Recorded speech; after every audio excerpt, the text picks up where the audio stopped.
Good morning everybody, welcome back to my YouTube channel love to nature. आज हम भारतीय भूगोल के इस अध्याय में हिमालय पर्वत की श्रृंखला की इस कड़ी में हम लघु हिमालय एवं शिवालिक हिमालय श्रेणियों के बारे में अध्ययन करेंगे। पिछले दो अध्याय में हम हिमालय पर्वत के निर्माण और विशेषताओं के बारे में अध्ययन किए थे और उसके अगले अध्याय में हम ट्रांस हिमालय व बृहद हिमालय के बारे में अध्ययन किए थे। उसी हिमालय पर्वत श्रृंखला की कड़ी में आज हम लघु एवं शिवालिक हिमालय श्रेणियों के बारे में अध्ययन करेंगे। जैसा कि हमने बताया था कि हिमालय पर्वत की ये 4 समांतर श्रेणियां हैं, जिसमें कि हम ट्रांस हिमालय और बृहद हिमालय के बारे में अध्ययन कर चुके हैं पिछले अध्याय में। जो लोग वो वीडियो लेक्चर नहीं देखे हैं वो जाकर जियोग्राफी के प्लेलिस्ट में आप देख सकते हैं। तो आज हम लघु एवं शिवालिक हिमालय श्रेणी के बारे में अध्ययन करेंगे। ये परीक्षा की दृष्टि से बहुत ही महत्वपूर्ण है, क्योंकि ये इस अध्याय में बहुत सारी विविधताएं देखने को आपको मिलेगी। सबसे पहले मैं आपको बता दूं इस मैप में क्या दिखाया गया है। तो ये जो रेड सा आपका दिखाएगा, रेड लाल रंगों में दिखाया गया है, रेड कलर में, ये हमने बृहद हिमालय को दिखाया है, बृहद हिमालय को। और यहाँ पर जो ग्रीन कलर में हमने डॉट डॉट दिखाया है, ग्रीन कलर में हरे रंग में, ये हमारा लघु हिमालय है। लघु हिमालय बिल्कुल हरा भरा है, इसलिए हमने इसे बिल्कुल हरा दिखाया है। इसके बाद लघु हिमालय के दक्षिण में हमने यहाँ नीले रंग की लकीर या लाइन खींची हुई है, ये आपका शिवालिक श्रेणी है। शिवालिक श्रेणी जो है ये सबसे नवीनतम प्रकार की पर्वत श्रेणी श्रृंखला है। सबसे नवीन और सबसे प्राचीन आपका कौन सी है? एक तो ट्रांस हिमालय तो आपके पूरे हिमालय पर्वत श्रेणी से ही प्राचीन है, लेकिन बृहद हिमालय, लघु हिमालय और शिवालिक श्रेणी में प्राचीन कौन सी है? तो आपका बृहद हिमालय। बृहद हिमालय, उसके बाद दूसरे चरण में लघु हिमालय और तीसरे चरण में आपका शिवालिक श्रेणी का निर्माण हुआ, यानी उद्भव हुआ। आपका जो बृहद हिमालय है, इस पे स्थित जो चोटियां हैं वे सभी आपका औसतन 6000 मीटर से ऊंचे हैं। तो जो आपका बृहद हिमालय है ये वर्ष भर आपका हिमाच्छादित रहता है, बर्फ से ढका रहता है। और जो हमें खूबसूरती ढूंढना है उन्हें हम केवल बर्फों में ढूंढा जा सकता है, बृहद हिमालय। पर लघु हिमालय की बात करें तो लघु हिमालय ये तो इसे अलग अलग नामों से जाना जाता है। जैसा कि जम्मू कश्मीर में लघु हिमालय की जो श्रेणी है उसे पीर पंजाल श्रेणी कहते हैं। कश्मीर में से पीर पंजाल श्रेणी कहते हैं। वही आपका हिमाचल प्रदेश में इसे हम धौलाधार श्रेणी कहते हैं। धौलाधार पर्वत श्रेणी, लघु हिमालय का ही अलग अलग राज्यों में अलग अलग नाम है। ये जो ग्रीन कलर का हमने दिखाया है वे आपका लघु हिमालय है, पर इसे हम अलग अलग राज्यों में श्रेणियों के रूप में बटा है, इसे अलग अलग नामों से जानते हैं। तो हिमाचल प्रदेश में इसे हम धौलाधार श्रेणी कहते हैं। ये श्रेणी है आपका उत्तराखंड में मसूरी पहाड़ी के नाम से जानते हैं। आपका नेपाल में से नागटीवा और महाभारत श्रेणी के नाम से जानते हैं। नागटीवा श्रेणी और महाभारत श्रेणी। वही आपका जम्मू कश्मीर में पीर पंजाल श्रेणी, हिमाचल प्रदेश में धौलाधार श्रेणी और इसे नेपाल में नागटिवा श्रेणी और महाभारत श्रेणी के नाम से जानते हैं। और आगे चलकर ये बहुत सक्रिय हो जाती है, यानी हिमालय जो बृहद हिमालय है उससे बहुत करीब हो जाती है, तो उसे हम किसी अन्य नामों से नहीं जानते हैं। लघु हिमालय आपका यहाँ पर एक नदी हमने दिखाया है नीला कलर का, जिसे हम कोसी नदी कहते हैं, बिहार का शोक नदी। यहाँ तक हमें लघु हिमालय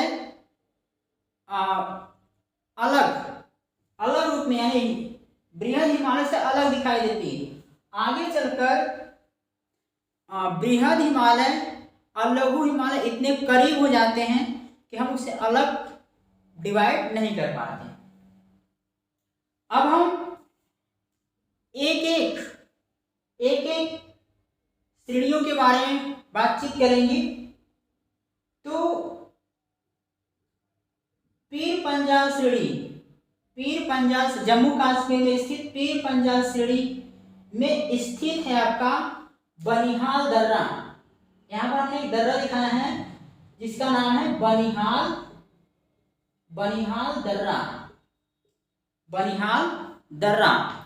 इसी बनिहाल दर्रा में स्थित है आपका जवाहर सुरंग। इसी जवाहर सुरंग से हम जम्मू से कश्मीर के जाते हैं, जम्मू से कश्मीर, इसी दर्रे से होकर जम्मू से कश्मीर जाते हैं। पीर पंजाल श्रेणी यानी लघु हिमालय श्रेणी है और बृहद हिमालय श्रेणी है, उनके बीच में कहाँ तक, कोसी नदी से पहले इनके बीच में चौड़ी खुली सपाट समतल मैदान, यानी पश्चिमी हिमालय, यानी इस क्षेत्र में आपका बृहद हिमालय और लघु हिमालय के बीच में काफी गैप है यानी चौड़ाई है। तो इन बीच जो जगह है इन दोनों पर्वत श्रेणी के बीच में जो समतल सपाट चौड़ी सपाट मैदान है उसे हम घाटी कहते हैं। और इन्हीं घाटियों को हम अलग अलग नामों से जानते हैं।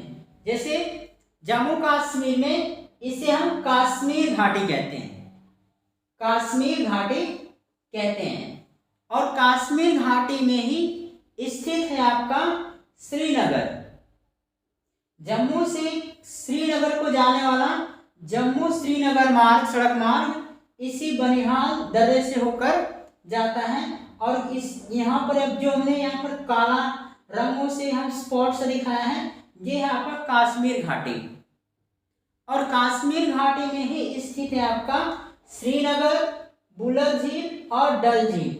ये बिल्कुल आपका समतल सपाट खुली मैदान जैसे आप देख सकते हैं।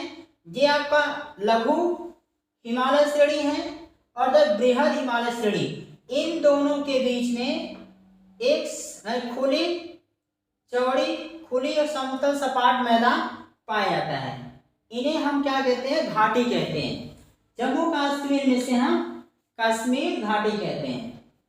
आगे हम बात करें धौलाधार जो श्रेणी है हिमाचल प्रदेश में, हम इनके बीच में लाहौल स्पीति घाटी और कुल्लू कांगड़ा घाटी है, लाहौल स्पीति घाटी और कुल्लू कांगड़ा घाटी।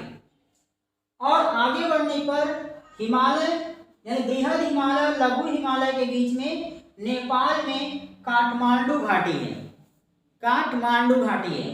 फिर जैसा कि हमने आगे बताया कि बृहद हिमालय और लघु हिमालय इतने करीब आ जाते हैं कि उनके बीच में जगह ही नहीं बचता है। तो और इन्हीं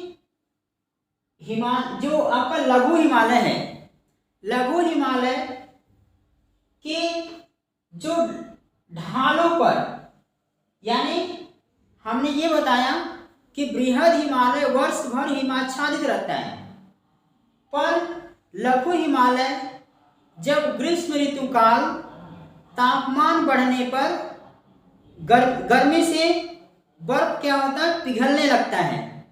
तो लघु हिमालय के ढालों पर हरे और मुलायम शीतोष्ण जलवायु वाले घास पाए जाते हैं, यानी काफी मुलायम शीतोष्ण जलवायु वाले घास मिलते हैं, इनके जो ढालों पर पाए जाते हैं।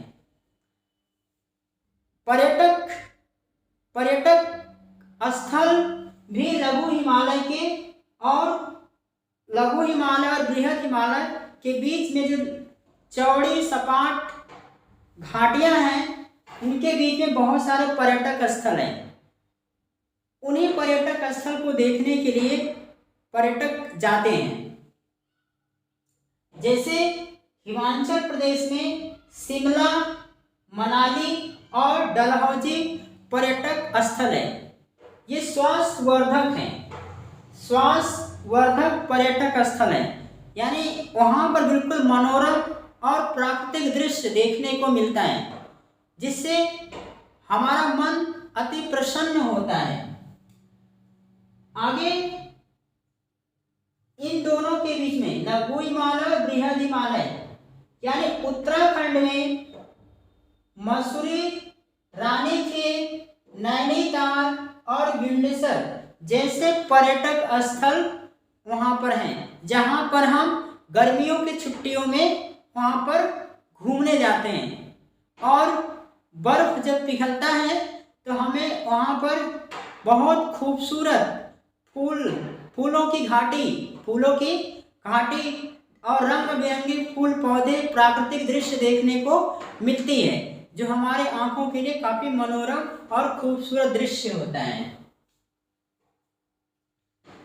इसके अलावा हम बात करें हिमालय पर्वत की, जो सबसे पश्चिमी चोटी है उसे नंगा पर्वत, बृहद हिमालय की सबसे पश्चिमी चोटी नंगा पर्वत, और सबसे पूर्वी चोटी नामचा बरवा।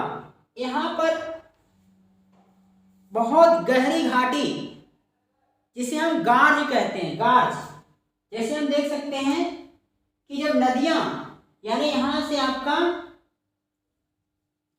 सिंधु नदी ग्लेशियर से निकलकर इन दो श्रेणी ट्रांस हिमालय के बीच में बहती है, और इसी के दाएं तट पे आपका ले शहर है, और यहाँ से ये तीव्र मोड़, दक्षिणवर्ती तीव्र मोड़, और काफी, अब सोचिए कि काफी ऊंची चोटियां हैं, यानी ऊंची चोटियां हैं। अब उसमें से नीचे से ये आपकी नदी बहती है, यानी आई आकार की घाटी होती है, तो हम इसे सिंधु गार्ज कहते हैं।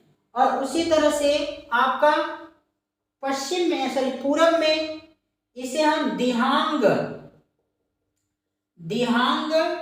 गार्ज कहते हैं, जिस आई आकार की घाटी से ब्रह्मपुत्र नदी होकर यहाँ से तीव्रवर्ती मोड़ दक्षिणवर्ती में घूमती है, और यहाँ पर आपका सिंधु गार्ज है, आई आकार की घाटी कुछ इस तरह से।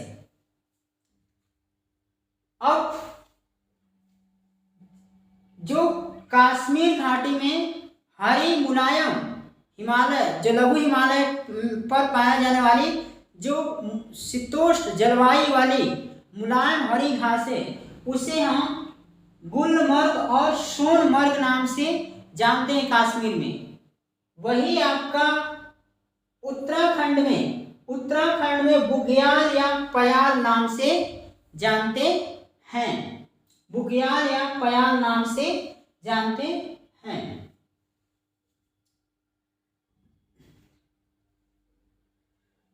तो ये रहा आपका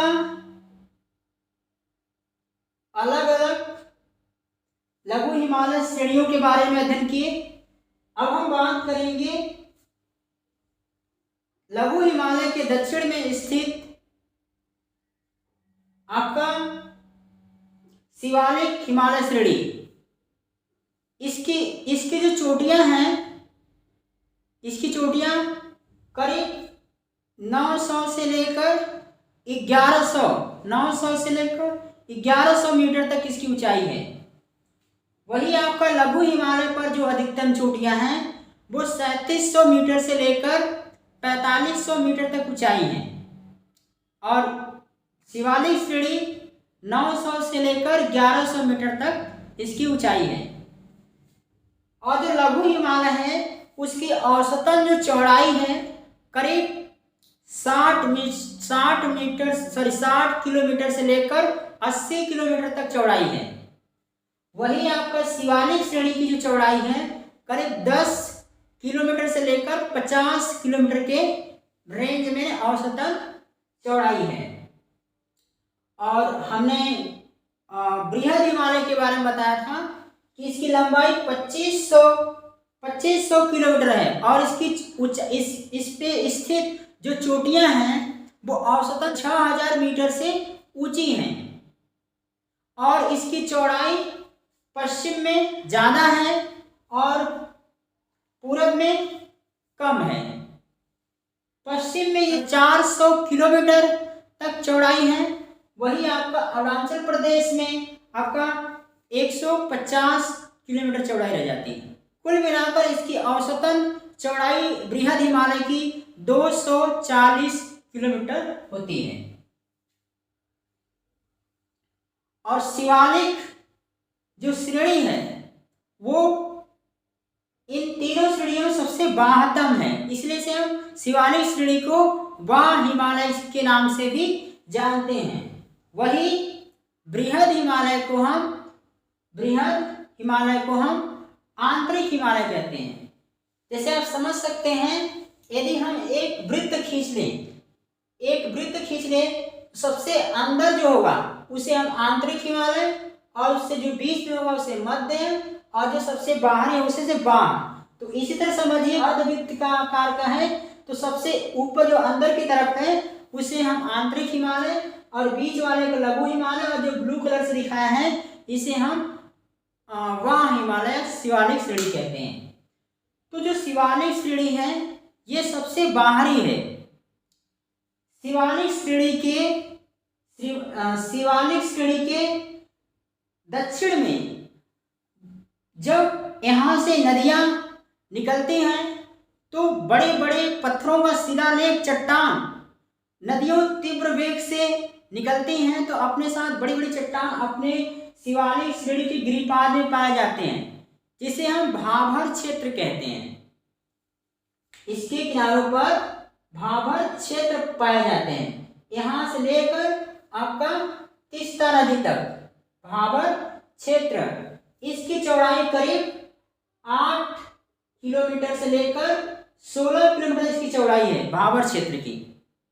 भाभर क्षेत्र क्या होता है जब नदियाँ ऊंची जब ग्लेशियर से जैसे गंगोत्री ग्लेशियर और यमुनोत्री ग्लेशियर जो उत्तराखंड में है ग्रेट हिमालय पे वहाँ से जब निकलती हैं तो तीव्रगामी होती हैं और नदियाँ अपने साथ बड़े बड़े चट्टानों शिलालेख लेकर आती हैं और वहाँ पर जब उसकी समतल मैदान पहुँचती हैं तो वहाँ पर उसका वेग कम हो जाता है और वो शिलालेख वहीं पर रुक जाता है। तो उसकी चौड़ाई 8 किलोमीटर से लेकर 16 किलोमीटर चौड़ाई है। वही इसी भाभर क्षेत्र के दक्षिण में 15 किलोमीटर से लेकर 30 किलोमीटर तक चौड़ाई में तराई क्षेत्र है। तराई क्षेत्र क्या होता है जब भाभर क्षेत्र से जल बाहर निकलती हैं तो बिना किसी मार्ग से पूरी तरह फैल जाती हैं और वो दलदली क्षेत्र होता है तराई क्षेत्र। ये भी पूरी तरह से यहाँ तक आपका फैला हुआ है, उत्तर प्रदेश का कुछ हिस्सा इसमें आ जाता है। तो ये रहा आपका लघु एवं शिवालिक श्रेणी का बारे में अध्ययन। और हाँ घाटी एक आपका सिक्किम में घाटी है यानी लघु हिमालय और बृहद हिमालय के बीच में जिसे हम चुंबी घाटी कहते हैं। क्या बोलते हैं चुंबी घाटी। और आगे चलकर जो शिवालिक श्रेणी है लघु हिमालय के इतने करीब आ जाती है कि इसका कोई अस्तित्व अलग से नहीं रह जाता है। बट ये अरुणाचल प्रदेश में छोटे छोटे पहाड़ियों के रूप में विद्यमान है। जिसे हम वहाँ के क्षेत्रीय जनजातियों के नाम पर रखा गया है। अभी देखते हैं, जैसे यहाँ पर एक छोटी सी पहाड़ी है जिसे हम वहाँ के जो जनजाति क्षेत्रीय जनजाति है, डफला जनजाति, उनके नाम पर ये डफला पहाड़ी नाम पर रखा गया है। वही आपका इसके पूर्व में मेरी पहाड़ी के नाम से जानते हैं, और उसके पूर्व में अबोर पहाड़ी के नाम से जानते हैं। वही आपका उसके पूर्व में मिस्मी। ये 4 छोटे छोटे ये किसके हैं? ये आपके शिवालिक श्रेणी हैं। ध्यान रखिएगा, लघु हिमालय नहीं बल्कि शिवालिक श्रेणी के पूर्वोत्तर भारत में अरुणाचल प्रदेश में स्थित 4 छोटे छोटे पहाड़ी जो वहाँ के क्षेत्रीय जनजातियों के नाम पर रखा गया है, जो क्रमशः डफला, मेरी, अबोर और मिस्मी जनजातियां हैं। तो आज हम लघु एवं शिवालिक श्रेणियों के बारे में अध्ययन किए। अगले अध्याय में हम भारतीय भूगोल के हम विशेषकर पूर्वोत्तर हिमालय के बारे में अध्ययन करेंगे। पिछले अध्याय में हम आपको हिमालय पर्वत की श्रृंखला में ट्रांस हिमालय व बृहद हिमालय के बारे में आपसे चर्चा किए थे। उसी अध्याय से जुड़ा हुआ हम आज आपसे कुछ प्रश्न करेंगे। उन प्रश्नों का जवाब आपको YouTube के हमारे love to nature comment box में आप लिखकर उसका जवाब दें। तो कलम कापी खोल लीजिए और मैं आपको प्रश्न बता दूं, आप इन प्रश्नों का जवाब आपको कमेंट बॉक्स में देना है। प्रश्न है आपका, सबसे पहला प्रश्न है आपका कि महान हिमालय की सबसे पूर्वी और सबसे पश्चिमी चोटी क्रमशः कौन सी है? दूसरा सवाल है आपका, भारत की सबसे ऊंची चोटी केटू वो किस पर्वत श्रेणी पर स्थित है?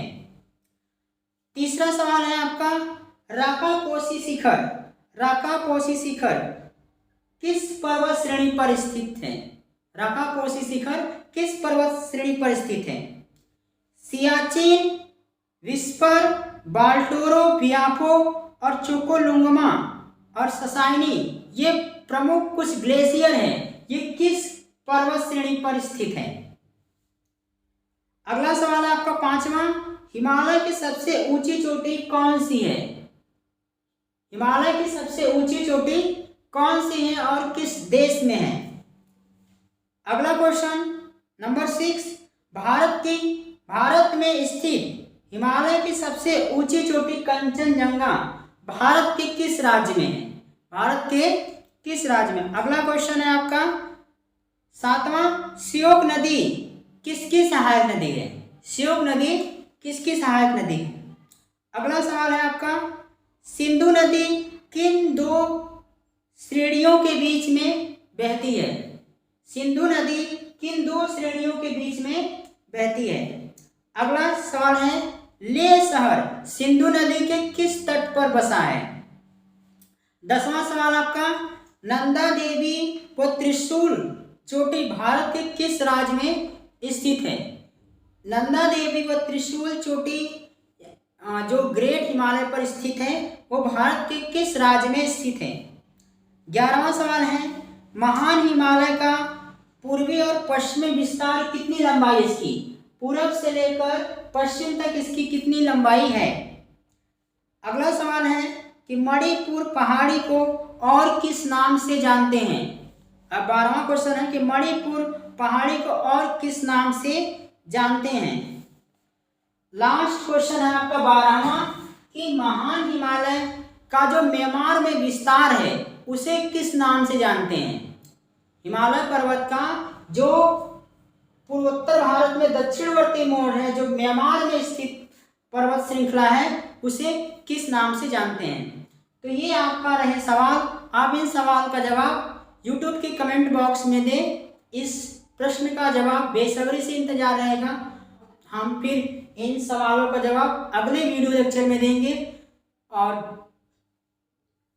मुझे आशा है कि आपको ये वीडियो लेक्चर अच्छा लगा हो, और यदि ये वीडियो लेक्चर आपको अच्छा लगा हो तो आप हमारे इस चैनल को लव टू नेचर को सब्सक्राइब करना ना भूलें और इस वीडियो को अधिक से अधिक लोगों तक शेयर करें और लाइक करें। फिर हम अगले अध्याय में पूर्वोत्तर की हिमालय पर्वत श्रेणियों के बारे में अध्ययन करेंगे। छोटे छोटे सभी पूर्वोत्तर की श्रेणियों के बारे में, छोटे छोटे पहाड़ियां हैं उन सभी पहाड़ियों के बारे में अध्ययन करेंगे। फिर हम अगले अध्याय मिलेंगे। तब तक के लिए आप मुस्कुराते रहें और हमारे साथ इस तरह जुड़े रहिए। आपका जो प्यार मिलता है मुझे बहुत खुशी मिलती है। हम इस तरह से आगे भी और मेहनत करते रहेंगे। ठीक है फ्रेंड्स, जय हिंद, जय भारत।